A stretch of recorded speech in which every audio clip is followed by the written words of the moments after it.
بسم اللہ الرحمن الرحیم۔ السلام علیکم، میرا نام ڈاکٹر سائمہ اقبال۔ میں آپ سب کو اپنے یوٹیوب چینل نئی سوچ بھی ڈاکٹر سائمہ پر خوش آمدید کہتی ہوں۔ آج میرے لیکچر کا عنوان ہے نو آبادیات، بنیادی مباحث۔ شروع کرتے ہیں۔ اردو میں عموماً لفظ کالونی استعمال ہوتا ہے۔ کالونی کا نام سنتے ہی ہمارے ذہن میں مرکز شہر سے ملحقہ آبادی کا تصور ابھرتا ہے، جو ایک طرف تو الگ حیثیت اور پہچان رکھتی ہے، تو دوسری طرف وہ بہت حد تک مرکزی شہر سے وابستہ ہوتی ہے۔ نو آبادیات میں کالونی کا مطلب اس سے مختلف اور وسیع ہو جاتا ہے۔ یہاں مرکزیت کا دائرۂ عمل ایک شہر اور اس سے وابستہ کالونی سے نکل کر مختلف خطوں اور براعظموں تک پھیل جاتا ہے۔ مرکز دور ہونے کے باوجود بہتر حکمت عملی سے اپنی کالونی کو قابو میں رکھ سکتا ہے۔ انسانوں کے ایک دوسرے پر غلبہ حاصل کرنے کی تاریخ بہت قدیم ہے۔ ابتدائی دور میں جب انسان مختلف قبائل کی شکل میں رہتے تھے تو اس دور میں بھی طاقتور قبیلے نے ہمیشہ کمزور قبیلے پر غلبہ حاصل کرنے کی کوشش کی۔ یہ سوال خاصا اہمیت کا حامل ہے کہ ایک قبیلے نے کیوں ایسا کیا کہ وہ دوسرے کو یرغمال بنائے؟ ایک قوم نے دوسری اقوام کو کیوں زبردستی زیر رکھنے کی کوشش کی؟ تمام سوالوں کا بنیادی جواب ایک ہی سامنے آتا ہے کہ وسائل کے حصول کے لیے یہ ایک تسلسل کے ساتھ تاریخی چکر چل رہا ہے۔ طاقتور ہمیشہ من مانی کرتے ہوئے کمزوروں سے ان کے نہ صرف وسائل چھین رہا ہے بلکہ ان کی جانیں تک ضائع کر رہا ہے۔ قبائلی نظام کے ارتقاء کے بعد جب مختلف ملک معرض وجود میں آئے تو ان کی نظر ہمیشہ کمزور کو تلاش کرتی رہی اور ان کے وسائل پر قبضہ کرنے کے لیے مختلف طریقے اپنائے جاتے رہے۔ ازل سے یہ قانون چلتا آ رہا ہے کہ طاقتور کمزور کو دبا کر رکھتا آیا ہے، یعنی اس کی لاٹھی اس کی بھینس کی بات صادق آتی ہے۔ ہر خطہ مختلف قدرتی وسائل سے مالا مال ہوتا ہے اور کسی نہ کسی حوالے سے اہمیت کا حامل ہوتا ہے۔ وہاں پر رہنے والی قوم نے انہیں استعمال کرنا شروع کیا اور آبادی کے تناسب سے وسائل کم ہوتے گئے تو اس قوم یا ملک نے ادھر ادھر دیکھنا شروع کیا اور یہاں اس کا بس چلا، یعنی کمزور ملک دیکھا اس کے وسائل حاصل کرنے کے لیے جدوجہد شروع کر دی اور ان وسائل کو حاصل کرنے کے لیے ہر حربہ استعمال کیا جاتا رہا۔ انگریزی میں نو آبادی کے لیے کالونی کا لفظ استعمال ہوتا ہے، جس کا مطلب ہے colonialism word comes from the Roman colonia, which meant farm or settlement, and referred to Romans who settled in other lands but still retained their citizenship۔ لفظ کالونیا کی جگہ اردو میں انگریزی لفظ کالونی استعمال ہوتا ہے۔ نو آبادیاتی تناظر میں دو الفاظ خاص اہمیت کے حامل ہوتے ہیں، بلکہ فریق بھی یہی دو ہی ہوتے ہیں، ایک نو آبادکار اور دوسرا نو آبادی۔ ان دونوں میں فاتح اور مفتوح کا تعلق ہوتا ہے۔ فاتح کا ہاتھ اوپر ہوتا ہے کیونکہ وہ پہلے بھی اپنے مقابلے میں کمزور کو دیکھ کر وار کرتا ہے، اور مفتوح ہمیشہ مغلوب ہوتا ہے۔ نو آبادیات ایک ایسا نظام ہے جس میں ایک طاقتور طبقہ کمزور کو یرغمال بنا کر اس کے وسائل پر قبضہ کرتا ہے، اور انسانی تاریخ کے طویل ارتقاء میں یہ عمل کسی نہ کسی صورت میں جاری ہے۔ اگرچہ اس کے انداز بدلتے رہے ہیں مگر بنیادی مقاصد میں کوئی خاص فرق نہیں آیا، لیکن نو آبادکار کے طریقہ کار بدلتے رہے ہیں۔ مثلاً قبائل کا ایک خاص طریقہ تھا، اس کے بعد قبائل کی تعداد میں اضافہ ہوا تو ان کے علاقہ میں وسعت آئی، یعنی انہوں نے مزید خطے زیر کر لیے۔ اس کے بعد مختلف ملکوں نے وسائل کے لیے دوسرے ترقی پذیر ملکوں پر قبضے کا سلسلہ شروع کیا، اور آج امریکہ اپنے مقاصد کے لیے ایک نیا بیانیہ اور انداز اپنائے ہوئے اسی نظام کو لے کر چل رہا ہے۔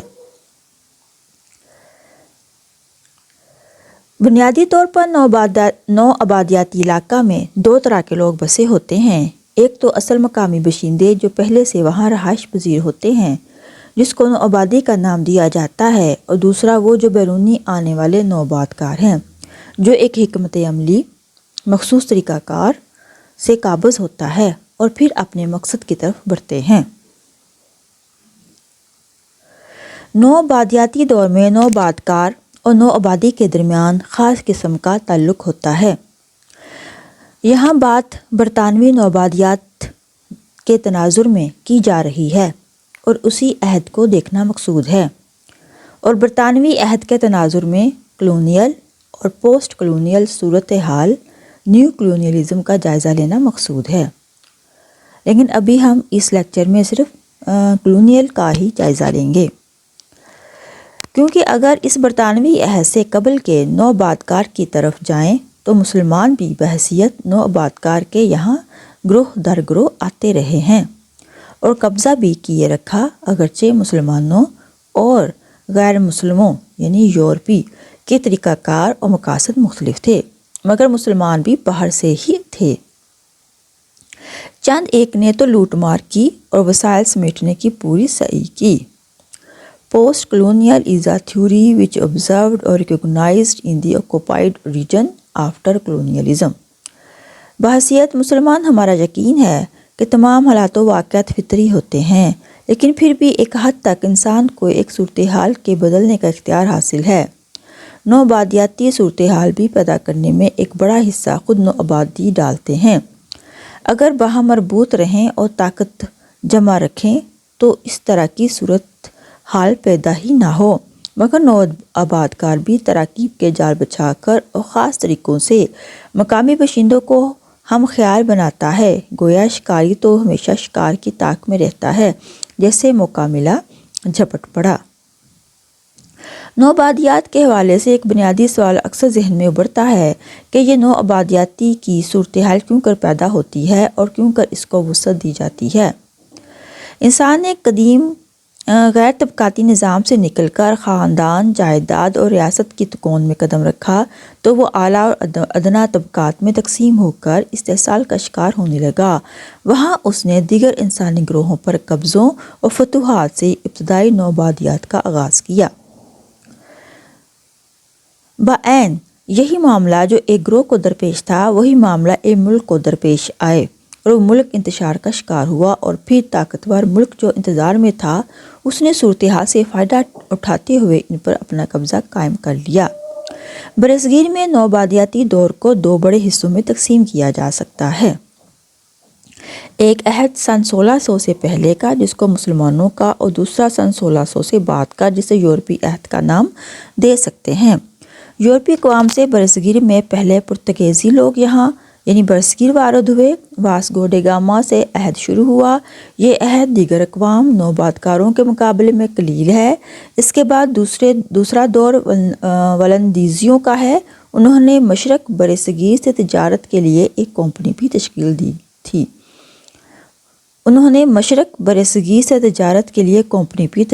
دی تھی۔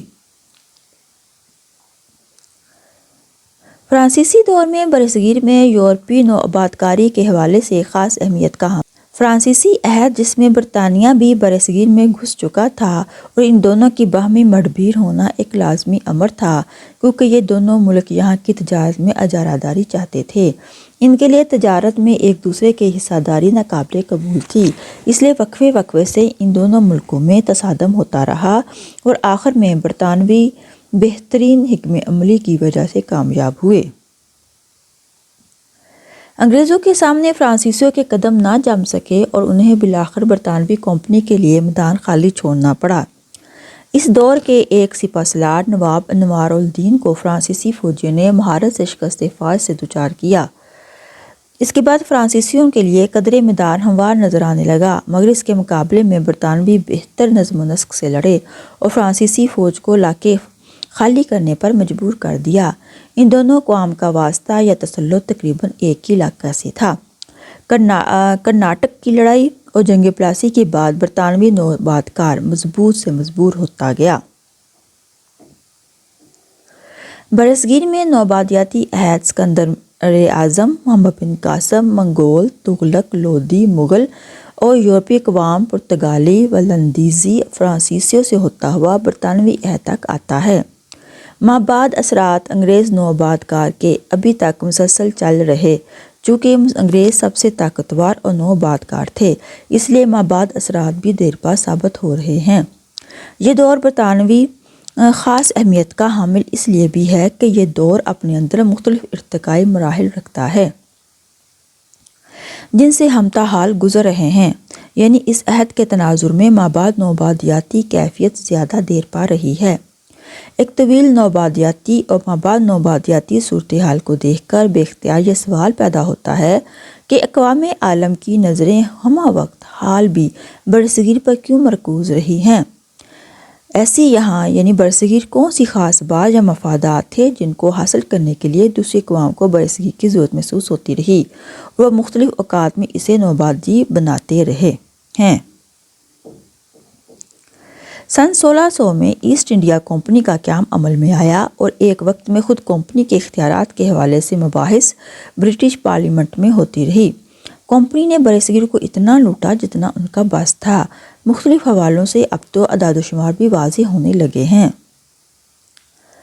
کمپنی میں ملازمین کو بہت سے اختیارات حاصل تھے جن کو وہ اپنی مرضی سے استعمال کرتے تھے اور مقامی نوآبادی کے وسائل کو دونوں ہاتھوں سے سمیٹتے۔ برطانیہ نے بھی کوئی کمی نہ چھوڑی اور غریب ملازم چند سالوں میں ارب پتی ہو گئے۔ ایسٹ انڈیا کمپنی کی تاریخ قریباً 250 سال پر پھیلی ہوتی ہے، یہاں تک کہ پارلیمنٹ کے ایک قانون نے کمپنی سے تجارت کا حق چھین لیا۔ سن 1857 کے ہنگامے کے بعد برٹش پارلیمنٹ نے کمپنی اختیار حکومت کو بھی ختم کر دیا۔ ایسٹ انڈیا کمپنی ایک طویل عرصہ تک پرتگالیوں، فرانسیسیوں اور ان سے پہلے مقامی عہدیداروں، سلاڑوں کے ساتھ لڑائیوں میں الجھی رہی، مگر پھر بھی اس دور میں بھی کمپنی نے دولت سمیٹنے میں کوئی کسر نہیں اٹھا رکھی۔ دوسری طرف وہ مختلف محاذوں پر مخالفین سے برسر پیکار رہی اور مسلسل منزل کی طرف گامزن رہی۔ کبھی بھی کمپنی نے نقصان کا سودا نہیں کیا۔ کمپنی نے ہر جائز و ناجائز طریقے سے دولت برصغیر سے برطانیہ منتقل کی۔ تجارت کا تو بس ایک لبادہ اوڑھ رکھا تھا، اصل میں تو یہاں کے وسائل کو لوٹنا مقصود تھا۔ وہ مکمل طور پر اس مقصد میں کامیاب رہی، یا دوسرے لفظوں میں چھینی ہوئی دولت اور وسائل جن میں خام مال بھی شامل تھا اسے برصغیر سے برطانیہ منتقل کیا اور خوب ترقی کی منزلیں طے کیں۔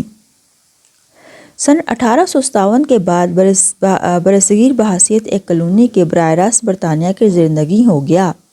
ملکہ وکٹوریہ برصغیر کی ملکہ بن گئیں۔ یہ بھی اس وقت قدم اٹھایا گیا جب کمپنی بہادر بہت سے وسائل اپنے مخالفین کے خون سمیٹ چکی تھی۔ توپ دم کرنا اور سر عام پھانسی سے مخالف لوگوں کو ختم کیا گیا۔ اس میں دہشت ایک اہم عنصر کے طور پر استعمال کی گئی۔ لوگوں کو دردناک سزائیں دی گئیں۔ اس میں کمپنی بہادر کا ایک ہی مقصد تھا کہ آئندہ کے لیے کوئی سر اٹھانے سے پہلے 100 بار سوچے کہ اس کا انجام کیا ہوگا۔ دہشت کے ذریعے بہت حد تک مقامی نوآبادی کو دبا کر رکھا گیا اور اٹھنے والے سروں کو کچل دیا جاتا۔ من پسندوں کے نوازنے کا سلسلہ بھی یہاں سے شروع ہوتا ہے۔ نوآبادیاتی صورتحال فطری اور منطقی صورتحال نہیں ہے، اسے پیدا کیا جاتا اور تشکیل دیا جاتا ہے، اس لیے مخصوص مقاصد کو سامنے رکھا جاتا ہے۔ جب ایک قوم یا ملک کسی دوسری جگہ پر قبضہ کرتا ہے یا کسی طرح اس خطے پر کنٹرول حاصل کرتا ہے تو اس کے بہت سے مقاصد ہوتے ہیں۔ برطانوی بھی اپنے انہی مقاصد کے حصول کے لیے یہاں آئے۔ برطانوی بادشاہت سے الگ ہونے کے بعد 1947 مابعد نوآبادیاتی صورتحال پیدا ہوتی ہے جسے مابعد نوآبادیات کہا جاتا ہے، جسے انگریزی میں نیو کلونیلزم یا پوسٹ کلونیلزم کہا جاتا ہے۔ ایک عرصہ تک انگریزوں نے برصغیر کو نوآبادی بنائے رکھا اور اپنے معاشی مقاصد کے حصول کے لیے انہوں نے ایک خاص طریقہ کار اختیار کیا۔ اگر ایک سطح تک اس بات کو مان لیا جائے کہ مفتوح یا نوآبادکار کے بعد کہ مابعد اثرات فطری ہوتے ہیں تو برصغیر کے حوالہ سے یہ بات درست معلوم نہیں ہوتی۔ مسلمانوں نے انگریزوں کے مقابلے میں برصغیر پر طویل عرصہ حکومت کی اور انہوں نے بھی مقامی نوآبادی پر اپنے اثرات مرتب کیے۔ اب مابعد نوآبادیاتی صورتحال کا جائزہ لیا جائے تو انگریزوں کے آنے کے بعد مسلمانوں جو کہ بحیثیت نوآبادکار تھے ان کے اثرات زائل ہو گئے، وہ دیر پا نہیں تھے یا دیر پا ثابت نہیں ہو سکے، مگر انگریزوں سے ادھوری آزادی حاصل کرنے کے بعد ہم آج بھی اسی دور سے نہیں نکل سکے۔ The idea or thought which captured or occupied the specific region by the specific group to abandon the basic needs or requirements۔ وقت گزرنے کے ساتھ ساتھ نوآبادیات نے مختلف اشکال تبدیل کی ہیں لیکن کسی نہ کسی صورت میں موجود رہا۔ دوسری طرف مابعد نوآبادیاتی اثرات بھی موجود رہے۔ ایک قوم خطہ اس وقت ہی زیر ہوتی ہے جب وہ مختلف حوالوں سیاسی، معاشی، ثقافتی سے زوال پذیر ہوتی ہے۔ ان میں سب سے اہم مضبوط اور مرکزی حکومت کا ہونا ہے۔ برصغیر میں جب انگریزوں نے تسلط قائم کیا تو یہاں برصغیر میں بھی ایک بار انتشار کی کیفیت تھی، اس لیے انہوں نے آسانی سے یہاں قدم جما لیے۔ اس انتشار کو تقسیم کرو اور حکومت کرو فارمولے کا نام دیا جا سکتا ہے۔ ایک پیروکار کو پنڈت نے ایک خاص وقت تک چلہ کاٹنے کے لیے کہا کہ تم نے یہ تصور کر کے 40 دن ایک غار میں گزارنے ہیں کہ میں گائے ہوں۔ اس نے ایسا ہی کیا۔ جب مقررہ وقت ختم ہوا تو پنڈت اس کے پاس آیا اور کہا کہ اب تم باہر آ جاؤ۔ تو اس آدمی نے جواب دیا کہ غار کا راہ نہ زیادہ کھلا نہیں، میرے سینگ اس میں اٹک جائیں گے۔ یہی صورتحال ترقی پذیر ملک پاکستان کی ہے۔ ہمارے حکمرانوں کے پاس اپنا کوئی نظام ہی نہیں۔ یہ کہتے ہیں کہ اگر ان کے بنائے ہوئے اصول چھوڑ دیں تو ہم چل نہیں سکتے، اس لیے مجبوراً انہی اصولوں کو اپنا رکھا ہے۔ کلونیلزم ایک نیا ڈرامہ تھا، برصغیر کے لیے نہیں، جس کا اسکرپٹ یورپ نے لکھا اور جسے کھیلنے کے لیے افریقہ ایشیا کی سرزمین کو منتخب کیا۔ برصغیر ایک عرصہ سے نوآبادی چلا آ رہا ہے۔ ایک وقت تک انگریزوں نے یرغمال بنائے رکھا مگر یہ برصغیر کے لیے نیا نہیں تھا۔ دوسرا ٹھیک ہے، مان لیا کہ برصغیر کو انگریزوں نے یرغمال بنائے رکھا مگر اب تو وہ چھوڑ کر جا چکے ہیں، مگر ہم اب بھی انہی کے بتائے ہوئے رستوں پر چل رہے ہیں۔ ملک پاکستان کے حوالہ سے خصوصی پر آج بھی وہی خاص طبقہ حکمرانی کر رہا ہے جس کو انگریزوں کے عہد میں بھی ان کی عشیربات حاصل رہی۔ انہی کا پسندیدہ طبقہ آج بھی ہم پر مسلط چلا آ رہا ہے، بس ان مہروں کی شکل بدلتی رہی ہے۔ 1947 سے قبل ہمارے حکمرانوں اور بیوروکریسی کو مشکل نہیں تھی۔ انگریز برصغیر میں ان کی تعلیم و تربیت کا انتظام کرتے تھے اور ان کی خاص مقاصد کے تحت ذہن سازی کے بعد انہیں کوئی بھی منصب سونپا جاتا تھا، مگر اب وہی مہرے اچھی خاصی رقم خرچ کر کے لندن سے تربیت حاصل کرتے ہیں اور یہاں پاکستان آ کر حکمرانی کرتے ہیں۔ انگریزوں کا ہندوستان میں آنا ہندوستانیوں کی اپنی داخلی تبدیلیوں کا نتیجہ تھا۔ ان کے ابتدائی مقاصد میں ہندوستان سے تجارت تھی۔ ایسٹ انڈیا کمپنی برطانوی حکومت کا یہ مقصد نہیں تھا کہ برصغیر پر تسلط قائم کیا جائے، ان کا مقصد تجارت تھا اور تجارت میں مغل حکمرانوں سے زیادہ سہولتوں کا حاصل کرنا تھا۔ اس کے لیے کمپنی نے ہر حربہ استعمال کیا۔ رشوت کی ضرورت پڑی تو وہ دی، خوشامد کے رنگ میں کام نکلتا تھا تو خوشامد کی۔ آگے چل کر مغل حکمرانوں کی کمزوریوں اور باہمی انتشار کی وجہ سے حالات سازگار ہوتے گئے اور وہ ان کے قدم مضبوط سے مضبوط تر کرتے چلے گئے۔ یہ سوال بھی ذہن میں آتا ہے کہ جب کمپنی کا تسلط مقصد نہیں تھا تو فوج کیوں رکھی؟ یہ سوال اہمیت کا حامل ہے۔ ایک تو مرکزیت کمزور ہونے، دوسرا دیگر گروہوں کا لوٹ مار کا بازار گرم کرنے کے نتیجے میں کمپنی نے اپنے تجارت، مفاد اور مال کی حفاظت کے لیے فوج رکھی، جس میں بتدریج اضافہ ہوتا گیا۔ کمپنی نے ابتدا سے ہی جارحانہ پالیسی رکھی کہ تجارتی مقاصد کے حصول میں رکاوٹ بننے والوں کو راستے سے ہٹاتے جا، اور وہ اپنی اس حکمت عملی میں کامیاب رہی۔ اچھا جی، یہاں میں نے بڑی تفصیل کے ساتھ آپ کو نوآبادیات کے معنی و مفہوم اور برصغیر میں برطانیہ نے جو ایز نوآبادیاتی دور گزارا اس کے حوالے سے بڑی تفصیل سے میں نے آپ کو جو ہے وہ لیکچر دیا ہے. مجھے امید ہے کہ آپ کو یہ پسند آئے گا. مجھے اجازت دیں. اللہ حافظ.